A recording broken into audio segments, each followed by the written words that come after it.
Hi ವೀಕ್ಷಕರೇ, ನಾವೀಗ ವಿಜಯನಗರ ಜಿಲ್ಲೆ ಹರಪನಹಳ್ಳಿ ತಾಲೂಕಿನ ಮೈದೂರು ಗ್ರಾಮದಲ್ಲಿದ್ದೀವಿ. ಬನ್ನಿ ಮೈದೂರಿನ ಒಂದು ವಿಶಿಷ್ಟತೆಯನ್ನು, ಮೈದೂರಿನ ಒಂದು ಪರಿಚಯ ಮಾಡ್ಕೊಂಬರೋಣ. ಇದು ಮೈದೂರು ಗ್ರಾಮದ ಮುಖ್ಯ ರಸ್ತೆ, ಎಚ್ ರಸ್ತೆ, ಅಂದರೆ ಹೊಸಪೇಟೆ ಹರಪನಹಳ್ಳಿ ಹರಿಹರ ರಸ್ತೆ.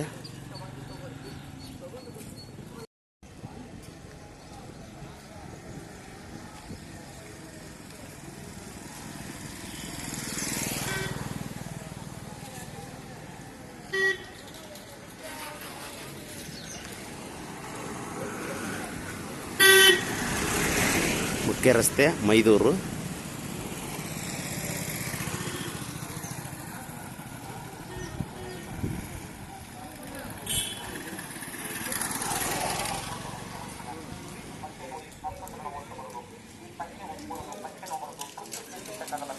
ಇದು ಮೈದೂರು ಗ್ರಾಮದ ತೇರುಬೈಲು. ಇದು ತೇರುಬೈಲು.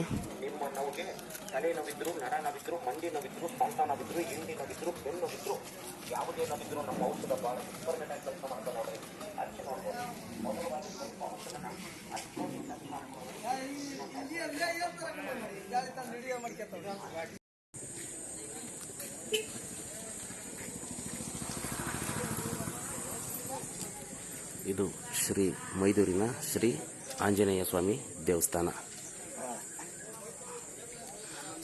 ಸಾಮಾನ್ಯವಾಗಿ ಒಂದು ಹಳ್ಳಿನಲ್ಲಿ ಒಂದು ಆಂಜನೇಯ ಸ್ವಾಮಿ ಇರುವುದು ವಾಡಿಕೆ, ಆಂಜನೇಯ ಸ್ವಾಮಿ ದೇವಸ್ಥಾನ ಇರುವುದು ವಾಡಿಕೆ. ಆದರೆ ಮೈದೂರು ಮಹಾಗ್ರಾಮದಲ್ಲಿ 5 ಆಂಜನೇಯ ಸ್ವಾಮಿ ದೇವಸ್ಥಾನಗಳು ಮತ್ತು 5 ಕರಿಗಲ್ಲುಗಳು ಇದೆ. ಅದಕ್ಕೋಸ್ಕರನೇ ಈ ಊರನ್ನು 5 ಊರು ಸೇರಿ ಮೈದೂರು ಅಂತ ಕರೆಯೋದು. 5 ಊರು ಸೇರಿ ಮೈದೂರು ಅಂದರೆ ಈ ಊರಿಗೆ 5 ಹಳ್ಳಿಗಳು ಅಂದಿನ ಕಾಲದಲ್ಲಿ, ಇತಿಹಾಸದ ಕಾಲದಲ್ಲಿ ಸೇರಿಕೊಂಡಿರೋದು. ಹಂಗಾಗಿ 5 ಹಳ್ಳಿಗಳು ಸೇರಿ ಒಂದು ಗ್ರಾಮವಾಗಿದೆ ಇದು. ಅದಕ್ಕೆ ಇದನ್ನು 5 ಊರು ಸೇರಿ ಮೈದೂರು ಅಂತ ಕರೀತಾರೆ. ನಮ್ಮ ಹರಪನಹಳ್ಳಿ ತಾಲೂಕಿನ ಪುರಾತನ ಗ್ರಾಮಗಳಲ್ಲಿ ಮೈದೂರು ಪ್ರಮುಖವಾದದ್ದು. ಇದರ ಇತಿಹಾಸ ತುಂಬಾ ಇದೆ. ವಿಜಯನಗರ ಸಾಮ್ರಾಜ್ಯದ ಕಾಲದಲ್ಲಿ ಇದು ಒಂದು ವಿದ್ಯಾಕೇಂದ್ರ ಮತ್ತು ವಾಣಿಜ್ಯ ಕೇಂದ್ರವೂ ಕೂಡ ಆಗಿತ್ತು. ಇಲ್ಲಿ ವಿದ್ಯಾಕೇಂದ್ರದ ಅಗ್ರಹಾರ ಕೂಡ ಇತ್ತು.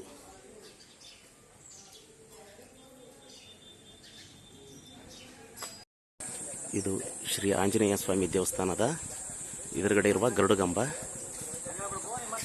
ಅತಿ ಎತ್ತರ ಇರುವಂಥ ಗರುಡಗಂಬ ಇದು. ಇದು ಶ್ರೀ ಆಂಜನೇಯ ಸ್ವಾಮಿ ದೇವಸ್ಥಾನ.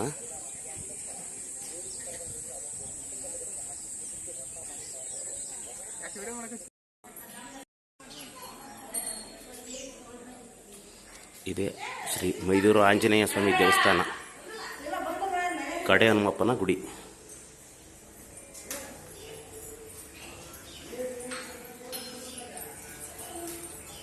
ಪೂಜಾರಿ ಯಾರು ಇಲ್ಲ ಅನ್ಸುತ್ತೆ, ಬಾಗಿಲಾಕಿದ್ದಾರೆ.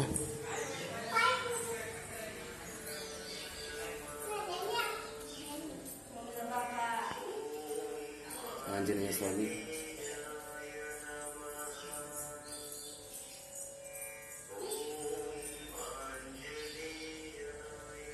ಸುಪ್ರಸಿದ್ಧ ಇತಿಹಾಸವಿದ್ದಂಥ ಆಂಜನೇಯ ಸ್ವಾಮಿ ದೇವಸ್ಥಾನ. ಇದು ಐತಿಹಾಸಿಕ ಆಂಜನೇಯ ಸ್ವಾಮಿ ದೇವಸ್ಥಾನ.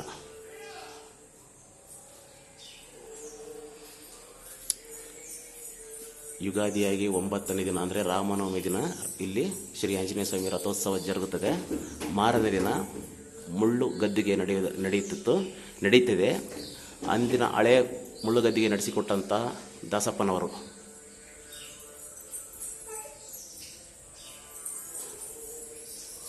ಇವರು 53 ಪವಾಡಗಳನ್ನು ನಡೆಸಿ ನಿಧನರಾಗಿದ್ದಾರೆ. ಇವಾಗ ಇವರ ಮೊಮ್ಮಗ ನಡೆಸಿಕೊಡುತ್ತಿದ್ದಾರೆ.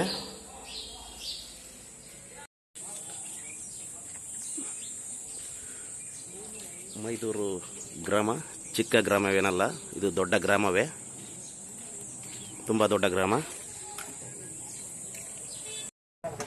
ಇಲ್ಲಿ ಕಾಣ್ತಿರೋದು ದೇವಸ್ಥಾನ ಶ್ರೀ ಮೈಲಾರಲಿಂಗೇಶ್ವರ ದೇವಸ್ಥಾನ, ಮೈದೂರು.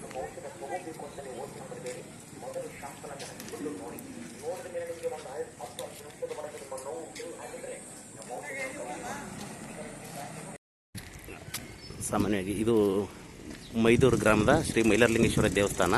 ಇಲ್ಲಿ ಸಾಮಾನ್ಯವಾಗಿ ಒಂದು ಗ್ರಾಮದಲ್ಲಿ ಎಷ್ಟು ದೇವಸ್ಥಾನಗಳಿವೆ ಅಂದರೆ, ಇವು ಮೈದೂರು ಗ್ರಾಮದಲ್ಲಿ ಸುಮಾರು ಒಂದು 60ರಿಂದ 75 ದೇವಸ್ಥಾನಗಳಿವೆ. ಇಲ್ಲಿ ಆಂಜನೇಯ ಸ್ವಾಮಿ ದೇವಸ್ಥಾನಗಳೇ 5 ಆಂಜನೇಯ ಸ್ವಾಮಿ ದೇವಸ್ಥಾನಗಳಿವೆ. ಅದು ಬಿಟ್ಟರೆ ಬಸವೇಶ್ವರ ದೇವಸ್ಥಾನ ಒಂದು 4ರಿಂದ 5 ಬಸವೇಶ್ವರ ದೇವಸ್ಥಾನ ಇವೆ. ಅಲ್ಲಿ ಹಳೆ ಕಾಲದಂದರೆ ಶ್ರೀ ಕೋಡಿ ಬಸವೇಶ್ವರ ದೇವಸ್ಥಾನ. ಇದು ಮೈದೂರು ಗ್ರಾಮದ ಶ್ರೀ ಆದಿಶಕ್ತಿ ಊರಮ್ಮ ದೇವಿ ದೇವಸ್ಥಾನಕ್ಕೆ ಹೋಗುವ ರಸ್ತೆ ಇದು. ಇದು ಈಶ್ವರ ದೇವಸ್ಥಾನ, ಶಿವ ಈಶ್ವರ ದೇವಸ್ಥಾನ. ಇದು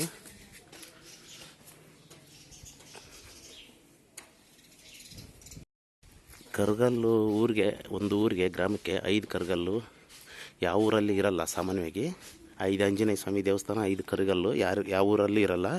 ಆದರೆ ಈ ಮೈದೂರು ಗ್ರಾಮದಲ್ಲಿ ಇದೆ. ಅದು ವಿಶೇಷತೆ, ಈ ಊರಿನ ವಿಶೇಷತೆ. ಈ ಕರಗಲ್ ಅಂದರೆ ಇಲ್ಲಿದೆ ನೋಡಿ. ಕರಗಲ್ ಅಂದರೆ ಇದು ಕರಗಲ್ ಅಂದರೆ ವಿಶೇಷತೆ ಅಂದರೆ ಊರಿನ ತಲೆಮಾರು, ಹಿರಿತನ. ಈಗ ನನ್ನ ಒಂದು ಮನೆಯಲ್ಲಿ ಹಿರಿಯರೇ. ಇದು ಒಂದು ನಿಮಿಷ ಇಲ್ಲಿ ನೋಡಿ. ಇದು 2ನೇ ಆಂಜನೇಯ ಸ್ವಾಮಿ ದೇವಸ್ಥಾನ. ಇದಕ್ಕೆ ನಡ್ಲಾನ್ ಆಂಜನೇಯ ಸ್ವಾಮಿ ದೇವಸ್ಥಾನ ಅಂತ ಕರೀತಾರೆ. ಇದು ಒಂದು ಕರಗಲ್ಲು. ಕರಗಲ್ ಅಂದರೆ ಮನೆಯಲ್ಲಿ ಈಗ ಹಿರಿಯರು ಇರ್ತಾರಲ್ಲ, ಅದೇ ಥರ ಊರಿಗೆ ಅದು ಹಿರಿತಲೆ ಕರಿಗಲ್. ಇದು ಹಳ್ಳಿಕಟ್ಟಿ ಆಂಜನೇಯ ಸ್ವಾಮಿ ದೇವಸ್ಥಾನ, ಚಿಕ್ಕದಾಗಿದೆ. ಈಗ 3 ಆಂಜನೇಯ ಸ್ವಾಮಿ ದೇವಸ್ಥಾನ ಅದು.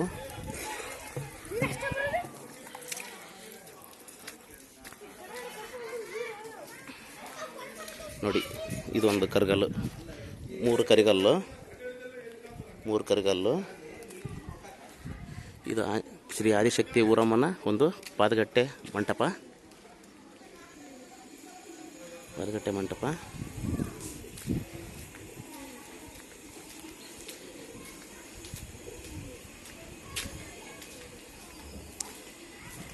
ಕರಿಗಲ್ಲು ಇಲ್ಲೊಂದಿದೆ. ಇದು 4ನೇ ಕರಿಗಲ್ಲು. ಇನ್ನೊಂದು ಕರಿಗಲ್ಲು ಈ ಊರಿನ ಕುರುಬಗೇರಿಯಲ್ಲಿದೆ.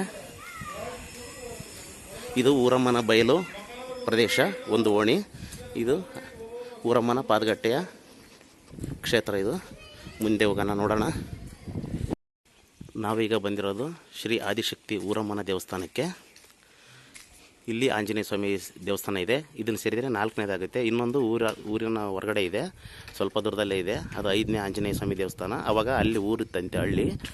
ಇವಾಗ ಅದು ಆಂಜನೇಯ ಸ್ವಾಮಿ ದೇವಸ್ಥಾನ ಮಾತ್ರ ಅಲ್ಲಿರೋದು. ಊರೆಲ್ಲ ಈ ಕಡೆಗೆ ಶಿಫ್ಟ್ ಆಗಿ 5 ಹಳ್ಳಿಗಳು ಈ ಕಡೆ ಸೇರಿರೋದು. ಇದು ಇಲ್ಲಿ ಮೇಲ್ಗಡೆ ಇರೋದು ಜಾತ್ರೆಗಳಲ್ಲಿ ಮತ್ತು ಅಮಾವಾಸ್ಯೆ ದಿನ ಪ್ರಸಾದ ವಿನಿಯೋಗ ಆಗುತ್ತೆ. ಇಲ್ಲಿ ಅಮ್ಮನವರ ಒಂದು ಪ್ರಸಾದ. ಇದು ಅಮ್ಮನವರ ದೇವಸ್ಥಾನ, ಶ್ರೀ ಆದಿಶಕ್ತಿ ಊರಮ್ಮನವರ ದೇವಸ್ಥಾನ.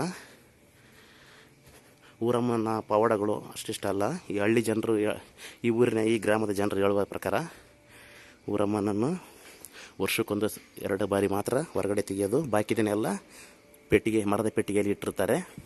ಇವಾಗ ಖಾಲಿ ದಿನದಲ್ಲಿ ಅಂದರೆ ಬಿಡಿ ದಿನದಲ್ಲಿ ನೋಡಲಿ ಅಂತ ಒಂದು ಕಲ್ಲಿನ ಶಿಲೆಯನ್ನು ಮಾಡಿಸಿ, ಊರಮ್ಮನ ಮೂರ್ತಿಯನ್ನು ಮಾಡಿಸಿ ಇಟ್ಟಿದ್ದಾರೆ. ಫಸ್ಟು ಹಳೆ ಗುಡಿ ಇತ್ತು, ಇವಾಗ ಹೊಸ ಗುಡಿ, ಕಲ್ಲಿನಿಂದ ಹೊಸ ಗುಡಿ ನಿರ್ಮಾಣ ಮಾಡಿದ್ದಾರೆ. ಸುಮಾರು 3 ಕೋಟಿ ರೂಪಾಯಿ ವೆಚ್ಚದಲ್ಲಿ.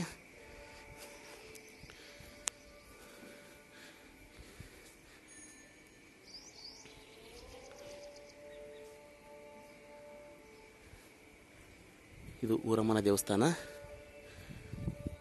ಪ್ರತಿ ವರ್ಷ ಇಲ್ಲಿ ದಸರಾ ಉತ್ಸವ ಅದ್ಧೂರಿಯಾಗಿ ಜರುಗುತ್ತದೆ.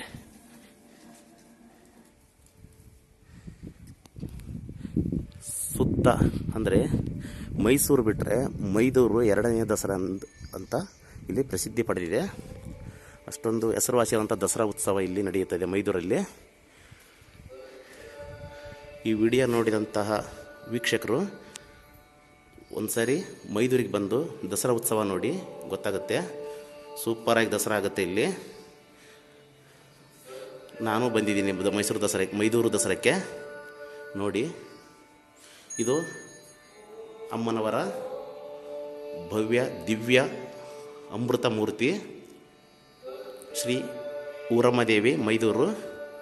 ಒಳಗಡೆ ಕಾಣ್ತಿರ್ತಕ್ಕಂಥ ಅದು ತಿಜೋರಿ ಕಾಣ್ತಾ ಇದೆಯಲ್ಲ, ಅಲ್ಮೇರ, ಅದರೊಳಗಡೆ ಅಮ್ಮನವರ ಇನ್ನೊಂದು ವಿಷಯ ಹೇಳಬೇಕು ಅಂದರೆ, ಅಮ್ಮ ಆ ಪೆಟ್ಟಿಗೆ ಒಳಗಡೆ ಇರ್ತಕ್ಕಂಥ ಮೂರ್ತಿನ ನಾಗರ ಪಂಚಮಿಯಲ್ಲೂ ಮತ್ತು ದಸರಾ ಉತ್ಸವದಲ್ಲಿ ಹೊರಗಡೆ ಮಾತ್ರ ಬರೋದು. ಇಲ್ಲಿ ಇನ್ನೊಂದು ವಿಶೇಷ ಏನಂದರೆ ಮೈದೂರು ಗ್ರಾಮ ದೇವತೆಯಾದ ಊರಮ್ಮನ ವಿಶೇಷತೆ, ಎಲ್ಲ ಗ್ರಾಮ ದೇವತೆಗಳು ಹುಲಿ ಮತ್ತು ಸಿಂಹ ವಾಹನೆಯಾಗಿದ್ದರೆ ಮೈದೂರು ಊರಮ್ಮ ಮಾತ್ರ ಬಿಳಿ ಕುದುರೆ ಮೇಲೆ ಕೂತಿರ್ತಕ್ಕಂಥದ್ದು. ಬಿಳಿ ವಾಹನ ಅಂದರೆ ಹಾವನೂರು ದ್ಯಾಮಮ್ಮ ಬಿಳಿ ಆನೆ ಮೇಲೆ ಕೂತಿದ್ರೆ, ಮೈದೂರು ಊರಮ್ಮ ಬಿಳಿ ಕುದುರೆ ಮೇಲೆ ಕೂತಿರುವಂಥ ಒಂದು ವಿಶೇಷತೆ. ಇದು ಈ ಥರ ಯಾವ ಗ್ರಾಮದಲ್ಲೂ ಕಾಣಸಿಗುವುದಿಲ್ಲ. ಇದೊಂದು ವಿಶೇಷತೆ. ಹರಕೆ ಯಾವುದೇ ಇರಲಿ, ಇಲ್ಲಿ ಅಮ್ಮನವರ ಆಶೀರ್ವಾದ ಪಡೆದು ಅಷ್ಟೊಂದು ನೆರವೇರಿಸಿಕೊಂಡಿದ್ದಂಥ ಭಕ್ತಾದಿಗಳು ಸಾಕಷ್ಟು ಜನ ಇದ್ದಾರೆ. ಇಲ್ಲಿ ಭಕ್ತರ ಕೊಡುಗೆಗಳು ಸಾಕಷ್ಟಿವೆ. ಅಮ್ಮನವರ ಪವಾಡಗಳು ಸಾಕಷ್ಟಿವೆ. ಪ್ರತಿ ವರ್ಷ ದಸರಾ ಉತ್ಸವದಲ್ಲಿ ಭಾಗಿಯಾಗಿ ಗೊತ್ತಾಗುತ್ತೆ ಅಮ್ಮನವರ ಪವಾಡ ಏನಂತ. ಅಷ್ಟು ಸೂಪರಾಗಿ, ಅಷ್ಟು ಸೊಗಸಾಗಿ ಇಲ್ಲಿ ದಸರಾ ಉತ್ಸವ ನಡೆಸ್ತಾರೆ. ನೋಡಿ, ಇದು ಅಮ್ಮನವರ ಒಂದು ದೇವಾಲಯ, ವಿಶಾಲವಾದಂಥ ದೇವಾಲಯ.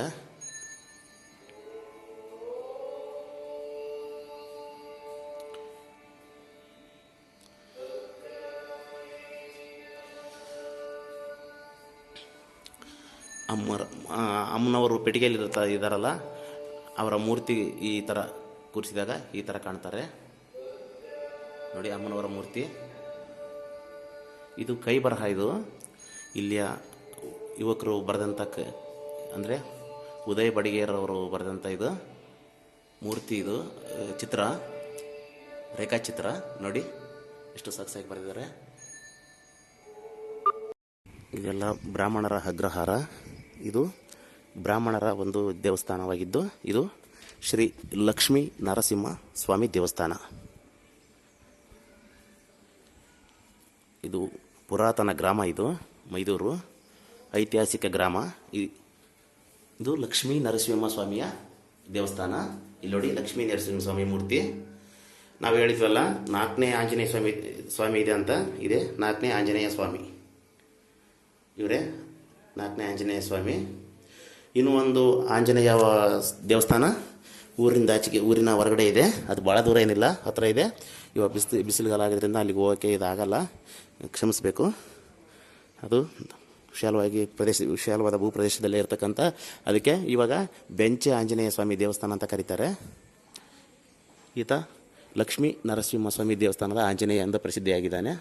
ಇಲ್ಲಿ ಅಮಾವಾಸ್ಯೆ ಮತ್ತು ಜಾತ್ರೆಗಳ ದಸರಾ ಉತ್ಸವದಲ್ಲಿ ಇಲ್ಲೆಲ್ಲ ಪ್ರಸಾದ ಅಡುಗೆ ಮಾಡಲಿಕ್ಕೆ ಬಳಸಿದಂಥ ಇದು ಒಂದು ಜಾಗ. ಇದು ಇಲ್ಲಿ ನೋಡಿ, ಒಲೆ ಮಾಡಿದ್ದಾರೆ, ಸೌದೆ ಒಲೆ, ಕಟ್ಟಿಗೆ ಒಲೆ. ಇಲ್ಲಿ ಪ್ರತಿ ಅಮಾವಾಸ್ಯೆ ಮತ್ತು ದಸರಾ ಉತ್ಸವದಲ್ಲಿ ಪ್ರಸಾದ ವಿನಿಯೋಗ ಆಗುತ್ತೆ.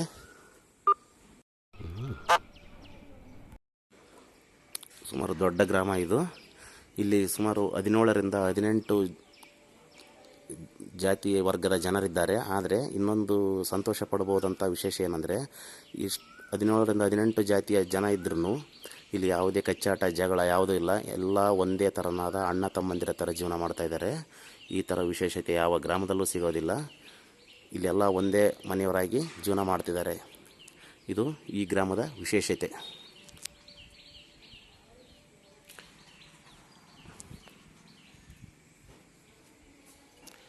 ನೋಡಿ, ಅಮ್ಮನವ್ರ ದೇವಸ್ಥಾನ ಪ್ರತಿ ಶುಕ್ರವಾರ ಮತ್ತು ಮಂಗಳವಾರ ಅಮಾವಾಸ್ಯೆ ದಿನ ಸಖತ್ ರಶ್ ಆಗಿರುತ್ತೆ ದೇವಸ್ಥಾನ. ನೋಡಿ, ಇನ್ನೊಂದು ಹೇಳಬೇಕು ಅಂದರೆ, ಹರಪನಹಳ್ಳಿಯ ರಾಜ ಸೋಮಶೇಖರ ದೊರೆ ಮೈದೂರಿನಲ್ಲಿರ್ತಕ್ಕಂಥ ತಿಮ್ಮಪ್ಪನ ವಿಗ್ರಹನ ಇವಾಗ ಅದನ್ನು ಹರಪನಹಳ್ಳಿಯ ಪಕ್ಕದಲ್ಲಿರ್ತಕ್ಕಂಥ ದೇವರ ತಿಮ್ಮಲಾಪುರದಲ್ಲಿ ಪ್ರತಿಷ್ಠಾಪನೆ ಮಾಡಿದ್ದಾನೆ. ಫಸ್ಟು ತಿಮ್ಮಪ್ಪ ಮೈದೂರಿನಲ್ಲಿ ದೊರೆತಕ್ಕಂಥ ಮೂರ್ತಿ ಅದು. ಅವಾಗ ಗೌಡ್ರ ಎತ್ತುಗಟ್ಟುವಂಥ ಗೋದಲಿಯಲ್ಲಿ ಸಿಕ್ಕಿರ್ತಕ್ಕಂಥ ಮೂರ್ತಿ ಅದು. ಇವಾಗ ಅದನ್ನು ಹರಪನಹಳ್ಳಿಯ ಪಕ್ಕದಲ್ಲಿರ್ತಕ್ಕಂಥ ದೇವರ ತಿಮ್ಮಲಾಪುರದಲ್ಲಿ ಪ್ರತಿಷ್ಠಾಪನೆ ಮಾಡಿದ್ದಾನೆ ರಾಜ ಸೋಮಶೇಖರ ದೊರೆ. ಇದು ಹಳೆಯ ಪೌರಾಣಿಕ ಗ್ರಾಮ. ಇದು ಇಂದಿಗೂ ಸಾಂಸ್ಕೃತಿಕತೆ, ಪ್ರತಿಯೊಂದು ಹಬ್ಬ ಹರಿದಿನಗಳು ಕಂಪ್ಯೂಟರ್ ಕಾಲದಲ್ಲೂ ಆಚಾರ ವಿಚಾರಗಳಲ್ಲೂ ಇಲ್ಲಿ ಒಂದು ಹೆಜ್ಜೆ ಪ್ರಥಮ ಸ್ಥಾನದಲ್ಲಿರ್ತಕ್ಕಂಥ ಗ್ರಾಮ ಅಂದರೆ ಅದೇ ಮೈದೂರು ಗ್ರಾಮ. ದೇವರ ವಿಚಾರವಾಗಲಿ, ಊರಿನ ವಿಚಾರವಾಗಲಿ, ಯಾವುದನ್ನೇ ಆಗಲಿ ಶ್ರದ್ಧಾ ಭಕ್ತಿಯಿಂದ ಮಾಡಿಕೊಡ್ತಕ್ಕಂಥ ಇಲ್ಲಿನ ಯುವಕರು ಮತ್ತು ಊರಿನ ಗ್ರಾಮಸ್ಥರು ಸಂಸ್ಕೃತಿ, ಆಚಾರ, ವಿಚಾರ ಮತ್ತು ಒಂದು ಪ್ರತಿಯೊಂದಕ್ಕೂ ಹೆಸರುವಾಸಿಯಾದಂತಹ ಗ್ರಾಮವೆಂದರೆ. ಯಾವಾಗಾದರೂ ಬಂದರೆ ಭೇಟಿ ಕೊಡಿ. ನಾವು ಭೇಟಿ ಕೊಟ್ಟಿದ್ದೀವಿ. ನನ್ನ ವಿಡಿಯೋ ಇಷ್ಟ ಆದರೆ ಸಬ್ಸ್ಕ್ರೈಬ್ ಮಾಡಿ, ಲೈಕ್ ಮಾಡಿ. ಜೈ ಹಿಂದ್, ಜೈ ಕರ್ನಾಟಕ ಮಾತೆ.